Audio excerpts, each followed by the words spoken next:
السلام عليكم ورحمة الله وبركاته. إن الحمد لله نحمده ونستعينه ونستغفره ونعوذ بالله من شرور أنفسنا وسيئات أعمالنا. من يهده الله فلا مضل له ومن يضلل فلا هادي له. وأشهد أن لا إله إلا الله وحده لا شريك له وأشهد أن محمدا عبده ورسوله لا نبي بعده. قال الله تبارك وتعالى في كتابه الكريم: يا أيها الذين آمنوا اتقوا الله حق تقاته ولا تموتن إلا وأنتم مسلمون.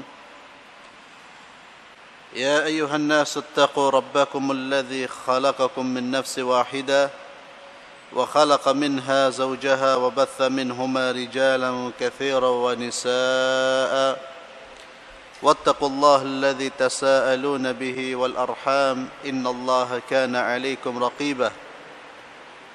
يا أيها الذين آمنوا اتقوا الله وقولوا قولا سديدا يصلح لكم أعمالكم ويغفر لكم ذنوبكم ومن يطع الله ورسوله فقد فاز فوزا عظيما. أما بعد، إخواني في الله أعزنا الله وإياكم. Kita masih dalam pembahasan tentang riba.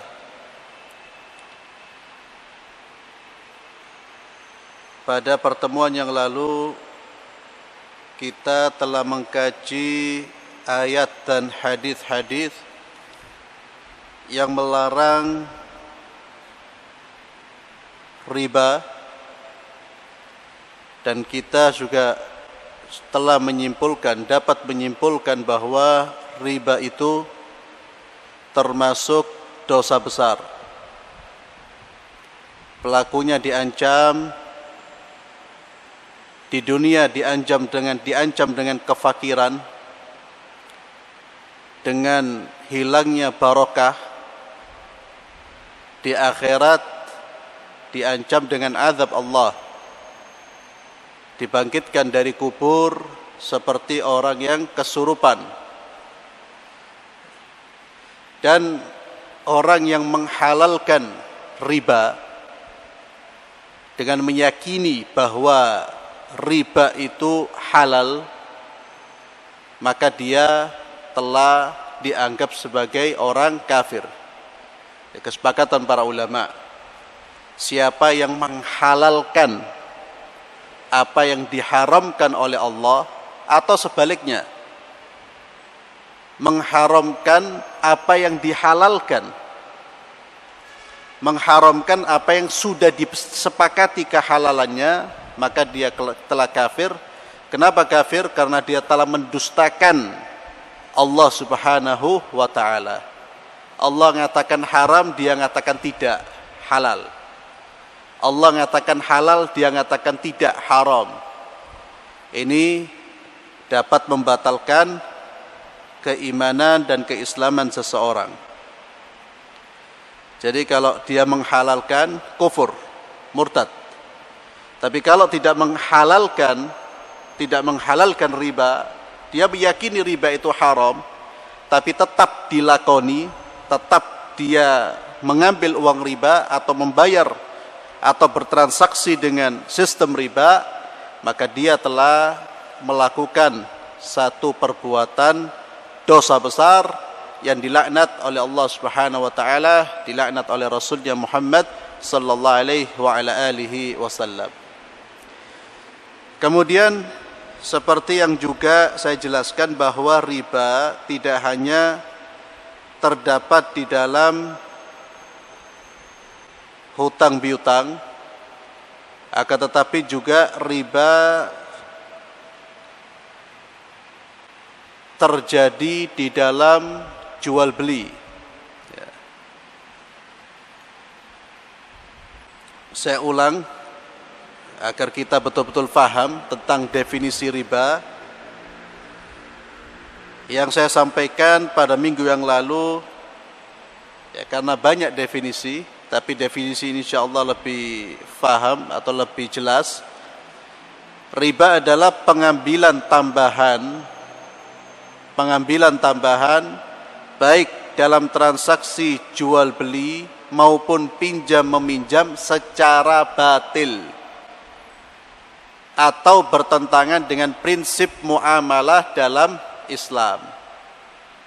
Jadi ada pengambilan tambahan, jual beli itu kita mengambil tambahan jual beli, ada keuntungan, tapi ada yang legal, ada yang tidak diperbolehkan. Nanti akan kita baca hadis-hadis barang-barang apa saja yang kalau dibarter, ditukar, tidak boleh ada tambahan sedikit pun. Kemudian jenis-jenis riba. Ada yang membagi 3, ada yang membagi 4. Akan tetapi pembagian itu sebetulnya sama hakikatnya. Ada yang menjadikan 2 jenis dijadikan 1 jenis, ya, sehingga dia membagi hanya 3. Ada yang membagi 4. Jenis-jenis riba yang pertama, riba yang disebut dengan riba qarb, riba utang piutang. Ini mafhum semua, yaitu suatu manfaat atau tingkat kelebihan tertentu yang disyaratkan terhadap yang berhutang. Saya ulang, suatu manfaat. Sering saya contohkan, anak kasih pinjam uang asalkan anak pinjam rumah ente, itu manfaat, dia mengambil manfaat. Ente tak kasih pinjam uang asalkan saya roh ente anak pakai, ya, itu masuk dalam riba. Kalau dia mau mengambil sayaronya, mobilnya sebagai jaminan, jangan dipakai. Itu nanti masuk dalam bab rohn, gadai. Itu ada aturan mainnya. Barang yang dititipkan atau digadaikan itu tidak boleh kita manfaatkan. Secara umum tidak boleh dimanfaatkan. Ya, nanti ada pembahasannya tersendiri. Jadi kalau ngasih utang tidak usah pakai manfaat. Jangan mengambil manfaat sedikit pun. Kalau mau meminjam, jangan dipaketkan dengan utang piutangnya dia. Kalau dia mau minjam mobilnya, jangan dijadikan satu paket dengan utang piutang. Utang selesai baru dia pinjam. Ya. Jadi jangan dijadikan sebagai imbalan atas piutang yang telah ia berikan. Itu manfaat, suatu manfaat. Manfaat apapun tidak dibenarkan. Atau tingkat kelebihan tertentu yang disyaratkan terhadap yang berutang. Saya kasih utang inti 10.000, bayaran 15.000, ya. Atau 10.000 saya kasih utang inti 10.000, bayaran 10.000 plus. Ya, ada plusnya. Ini jelas-jelas riba, dan ini termasuk riba jahiliyah. Itu namanya riba qardun, riba utang piutang. Kemudian yang kedua ada riba jahiliyah. Ya.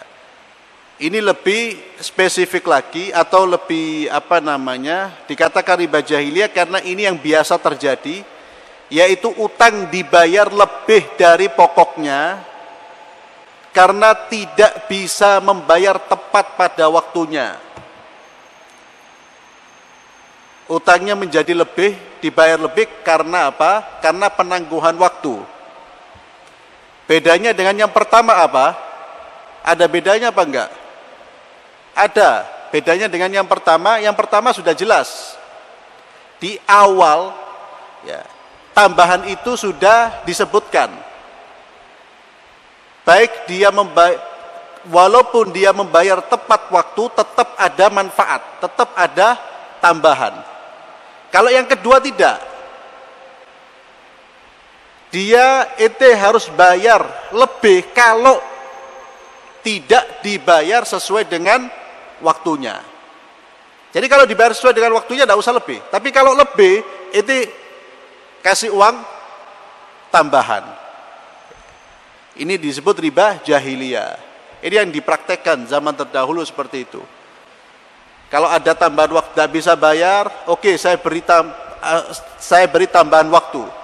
tambahan waktu itu juga berakibat tambahan biaya. Ini dua-duanya riba jahiliyah. Dan ini yang riba yang sekarang dipraktekkan ya.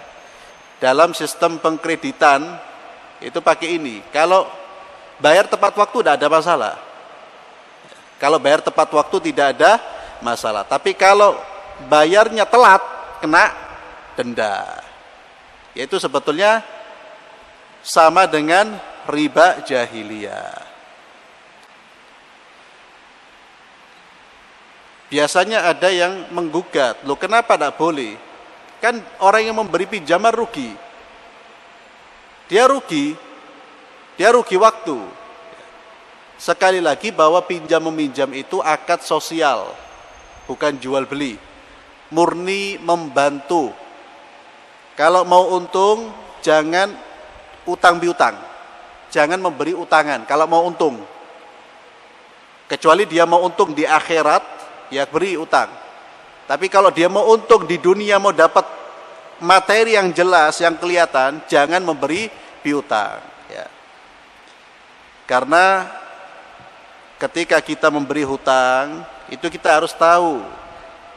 Resikonya kita harus tahu. Resikonya apa? Kalau orang yang bersangkutan tidak bisa membayar hutangnya, bukan karena meremehkan, dia sudah usaha cari uang, belum bisa bayar, si pemberi piutang ini wajib menangguhkan tanpa ada beban apapun, tanpa ada tambahan biaya apapun. Dia wajib. Allah berfirman, wa in kana dzu usratin fanadhiratun ila maisarah. Ya, itu harus diketahui oleh orang yang memberi hutang. Jangan kemudian tidak mau tahu.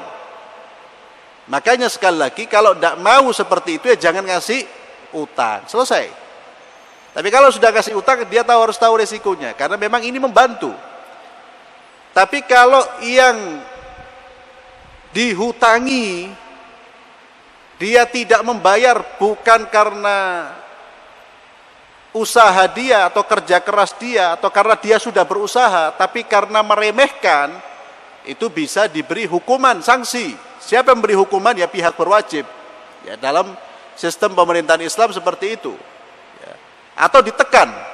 Ditekan bukan karena apa? Karena memang orang ini ternyata melakukan apa? Melakukan perilaku yang tidak benar. Punya hutang, tidak berusaha untuk dibayar. Ada orang-orang seperti itu. Ya. Dia mampu membayar. Oleh karena itu Nabi mengancam.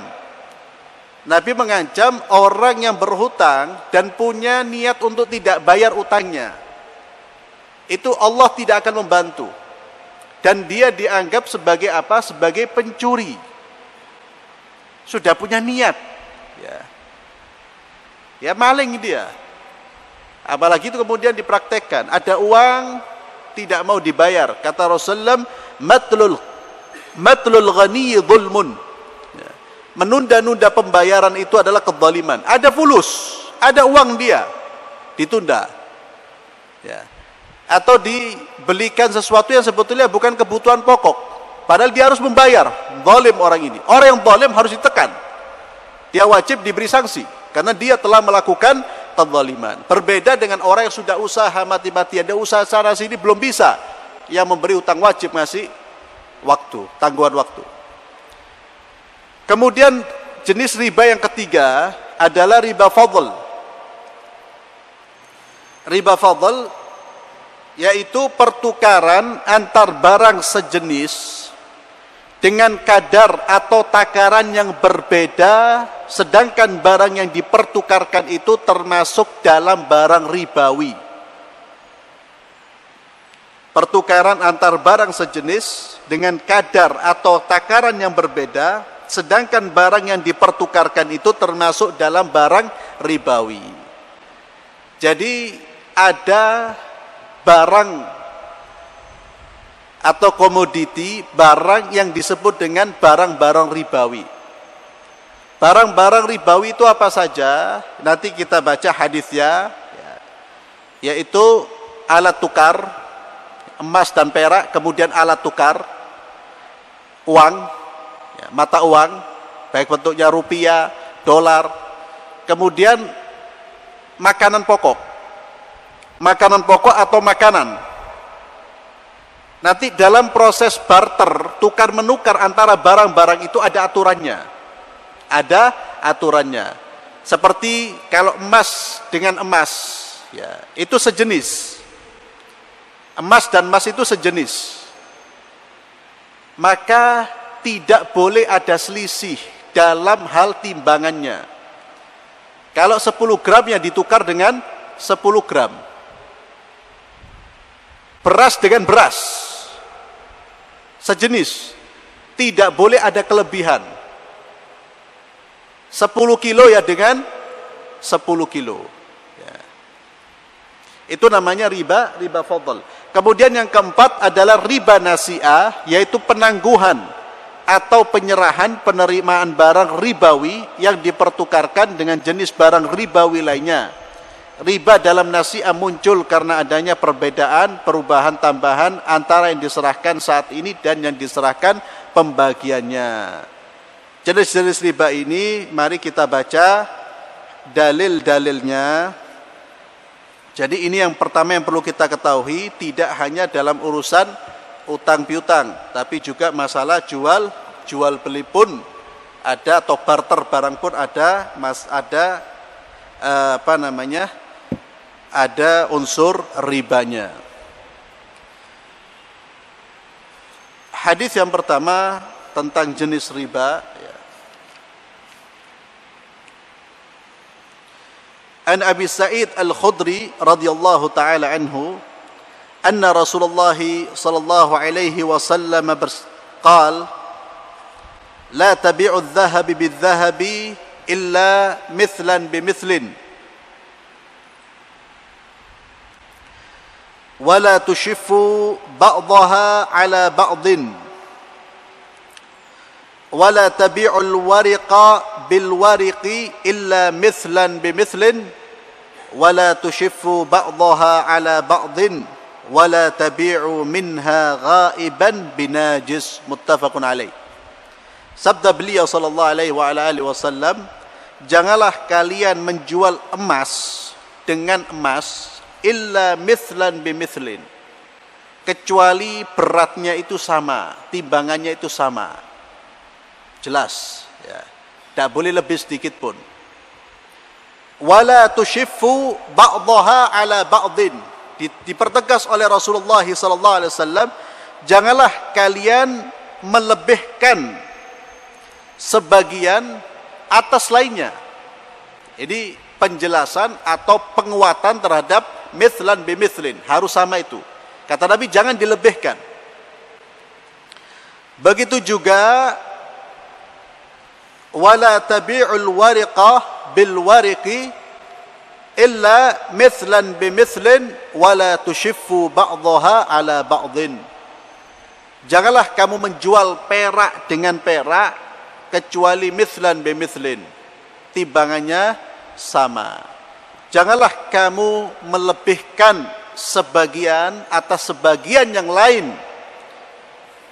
Wala tabi'u minha ghaiban binajis, dan janganlah kamu menjual minha dari barang-barang itu ghaiban yang tidak ada wujudnya dengan barang yang ada wujudnya. Menukar emas yang satu belum bisa diserah terimakan pada saat akad, tidak diperbolehkan. Ya. Ini hadis diriwayatkan oleh Imam Bukhari dan Muslim. Maka ketika seseorang ingin membeli emas, ya, dia bawa emas lama, ingin ditukar dengan emas baru, harus sama, gramnya harus sama, tidak boleh ada selisih. Kalau mau ada selisih dan lain sebagainya, dia jual terlebih dahulu. Emas ini dijual terlebih dahulu, dapat uang, baru dia beli emas baru. Paham tuh ya? Kalau dia mau barter harus sama. Kalau mau barter langsung harus sama beratnya. 10 gram ya 10 gram. Kalau dia tidak mau sama, ada perselisihan, yaitu secaranya. Jual dulu emasnya. Dapat fulus, dapat uang, baru dia membeli yang baru. Dikiaskan juga dengan emas ini alat tukar, uang, ya, rupiah.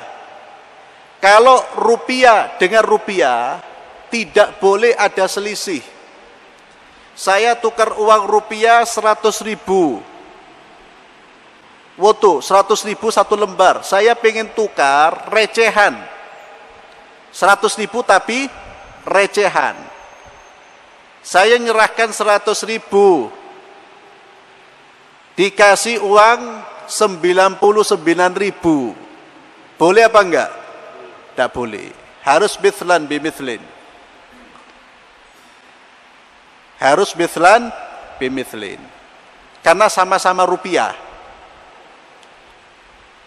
Jadi yang terjadi sebelum riyoyo, sebelum riaya, ya, di jalan-jalan itu jelas-jelas riba.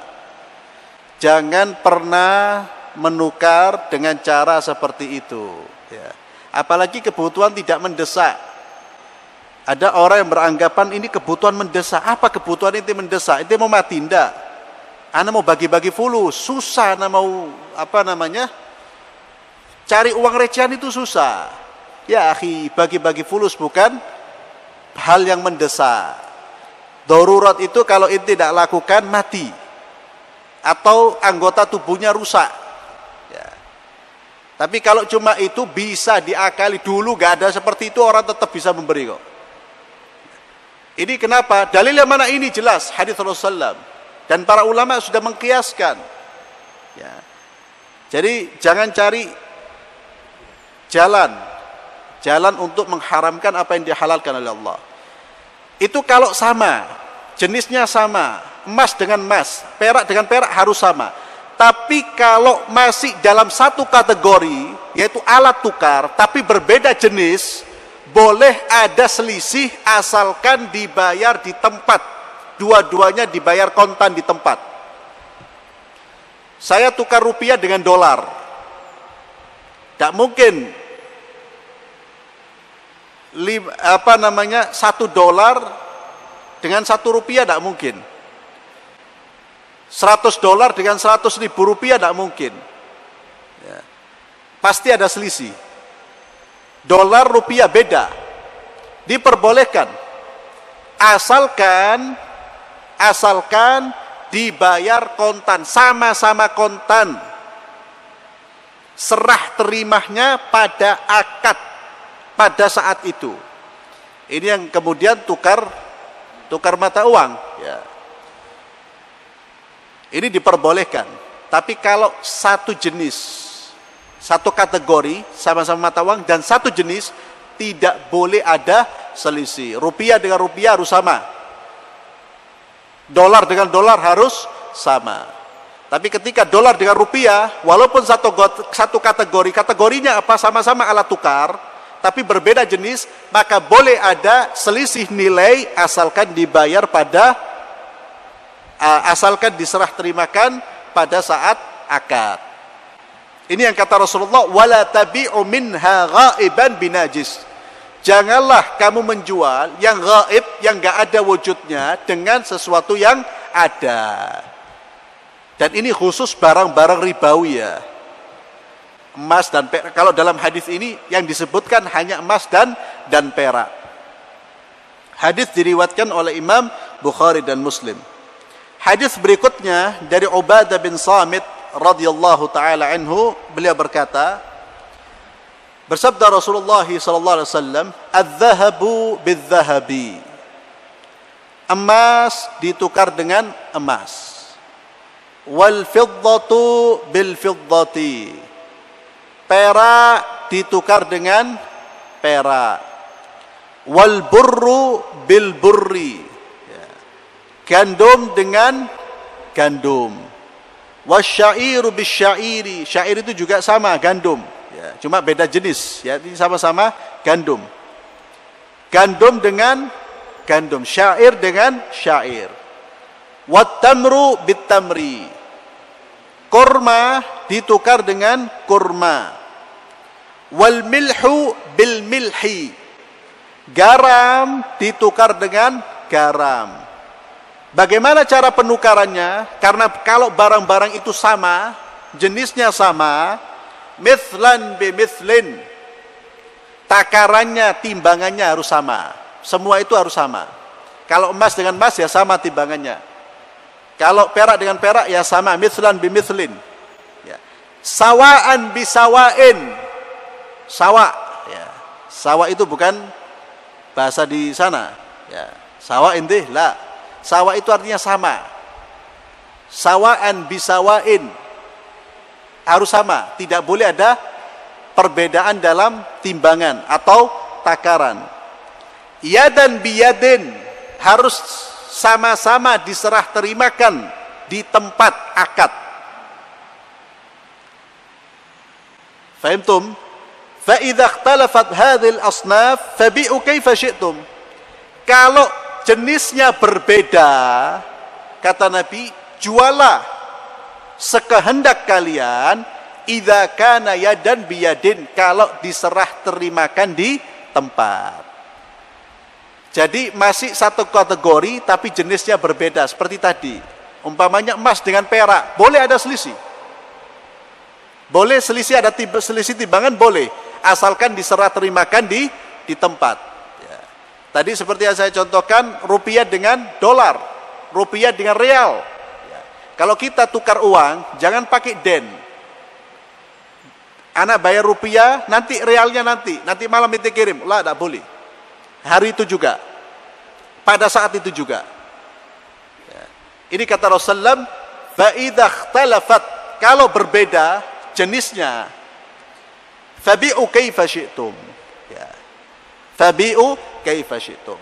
Jadi ini butuh pemahaman ya. Jadi barang-barang ribawi itu yang disebutkan di dalam hadis ini, ada emas perak, kemudian tamar, kurma, kemudian gandum dengan jenis-jenisnya, kemudian garam, ya. Kemudian itu adalah barang-barang ribawi yang kemudian para ulama menyimpulkan barang-barang ini merupakan yang pertama sebagai alat tukar emas dan perak. Jadi semua alat tukar mata uang itu termasuk jenis barang ribawi. Yang kedua, yang ini banyak perbedaan tapi saya ambil mazhab Syafi'i, mengatakan yang kedua, contoh dari syair, tamar, melah, kemudian bur, itu adalah jenis makanan. Jenis makanan. Jadi makanan yang dibarter harus sama timbangannya. Sehingga ada dua kategori. Kategori emas dan perak yang dikiaskan atau yang kemudian yang termasuk di dalamnya adalah alat tukar. Yang kedua adalah makanan.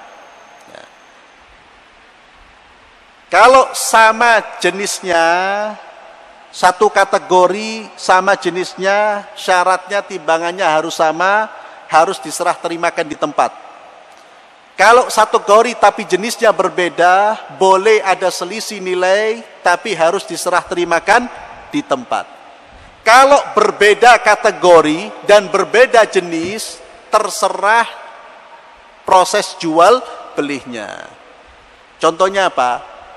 Uang dengan beras. Tidak satu kategori apa enggak? Tidak. Uang ya alat tukar, kategori alat tukar. Beras kategori apa? Makanan. Berbeda kategori. Jenisnya juga beda. Uang dengan beras beda. Ketika berbeda kategori, berbeda jenis, maka boleh dengan cara apapun. Dengan cara utang, dengan cara lebih, dengan cara ini, itu diperbolehkan. Karena berbeda kategori dan berbeda jenis. Beli tamar, kurma termasuk barang ribawi, tapi dibeli dengan uang, dibarter dengan uang. Boleh pakai den, ya. Mau uangnya dulu atau tamarnya dulu. Karena berbeda kategori, berbeda jenis.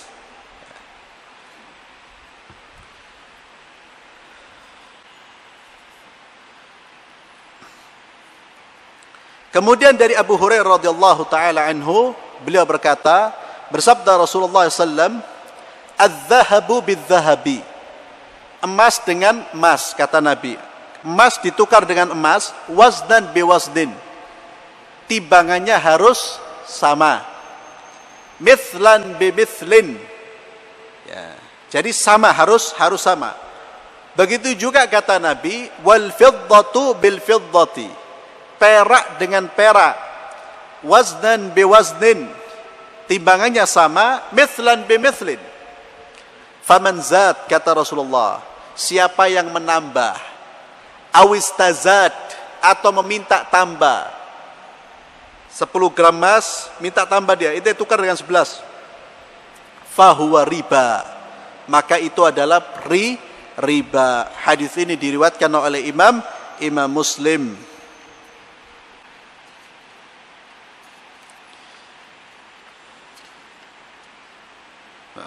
Kemudian satu hadis lagi dari Abu Sa'id Al-Khudri dari Abu Hurairah radhiyallahu taala anhuma, anna Rasulullah sallallahu alaihi wasallam ista'mala rajulan ala Khaybar. Bahwa Rasulullah sallallahu alaihi wasallam pernah mempekerjakan seseorang untuk mengurus tanah Khaybar.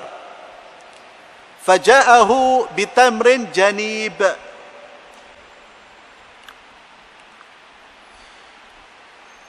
Pegawai ini, petugas ini datang kepada Rasulullah dengan membawa kurma janib, kurma dengan kualitas yang baik.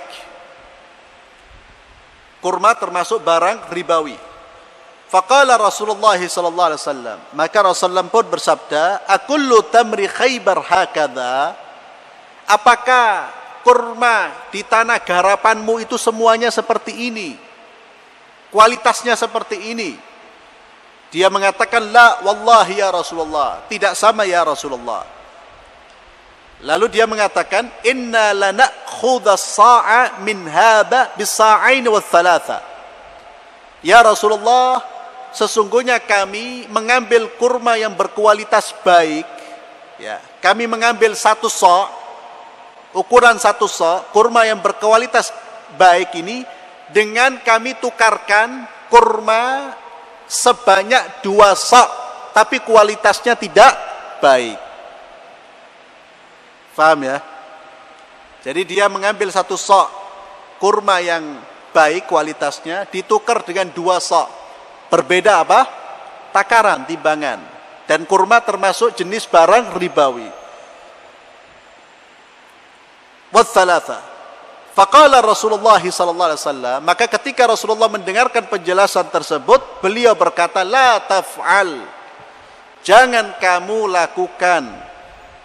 Jangan kamu lakukan. Alternatifnya gimana ya Rasulullah? Bi'al jam'a bid-darahim. Alternatifnya, jualah kurmamu itu yang kualitasnya enggak baik, jualah terlebih dahulu dengan beberapa dirham. Thumma ibta' bid-darahim janiban. Kemudian dengan uang dirhammu ini kamu beli kurma dengan kualitas yang baik. Wa qala fil mizani mithla dzalik. Begitu juga hal-hal yang ditimbang seperti itu. Wallahu a'lam bissawab. Insyaallah kita lanjutkan pada pertemuan berikutnya. Mudah-mudahan bermanfaat. Kita tutup dengan doa kafaratul majlis. Subhanakallahumma wa bihamdik, asyhadu an la ilaha illa anta, astaghfiruka wa atubu ilaik. Assalamualaikum warahmatullahi wabarakatuh.